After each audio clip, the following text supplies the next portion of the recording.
Samantala, Congressman Redon inamin na posibleng isa siya sa magiging prosecutor panel ng impeachment ni VP Sara. Umabante sa eksklusibong balita, Abante reporter Isaiah Mirafuentes. Isaiah.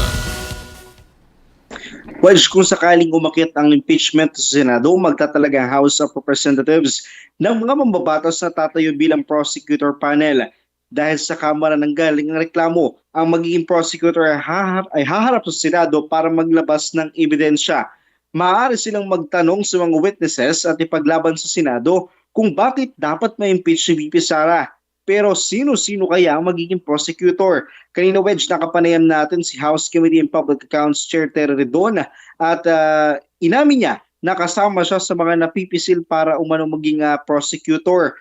Abogado kasi ang kailangan na tumayo bilang prosecutor panel at naniniwala rin siyang napasok dito ang mismong chairperson ng House Committee on Justice na si Congresswoman Jorbel Luistro.